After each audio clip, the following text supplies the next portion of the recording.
I think my thoughts are with halal. Halal has got a more emotional and spiritual dimension, I would argue. And so the challenges of providing a halal curriculum are that you're talking about consumer behavior and you're talking about fashion and food and entertainment. And so in doing so, I believe that the curriculum should be a lot wider. I mean, you're looking at anthropology and history and things like that.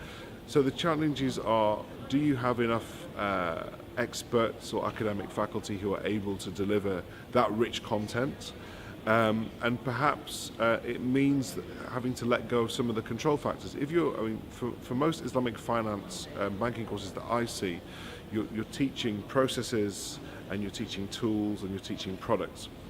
And there isn't really that much need for critical thinking amongst the students or looking to change different dimensions. But if you look at halal, for example, some of the debates that we have at the conference are that,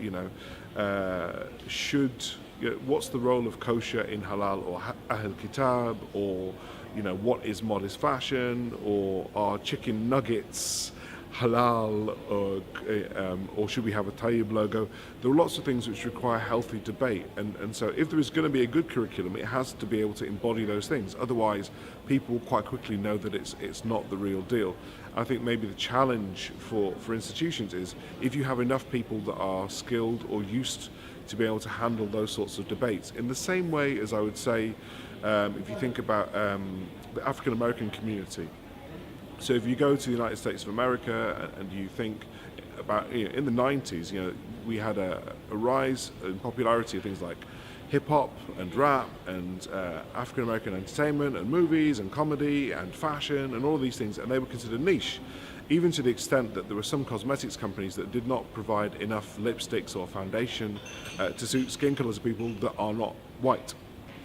And then they tried it, and then they saw that the sales were almost fourfold in some cases. And so now we look at things like that sort of entertainment, and it's mainstream. If it's Will Smith, if it's Eddie Murphy, if it's Chris Rock, if it's Samuel L. Jackson, they are, and now I think I looked at the top 10 most influential celebrities in the world, and then you've got Jay-Z, you've got Beyonce, you've got, I think, probably Kanye and LeBron James and Floyd Mayweather. You've got African American icons who are mainstream. And what that's meant is that within curricula in that particular area, there's a case study that we could learn from. If we're going to take things mainstream, then we have to focus on these nuances. And if you look at the African American market, then what did they do? They had to deal with things like civil rights and racism and being a minority group. But at the same time, they were dealing with issues of being compelling and emotive, and how to manage being an other. And with regards to the Muslim community, sometimes I wonder if, when we say, are we doing enough in the sense of being honest enough, or allowing ourselves to be critical without becoming depressed, or allowing ourselves to explore what does humor mean in a halal context? How do you be halal and funny? Or how do you do something which is seductive in an advertising copy? These are things that we haven't really debated enough.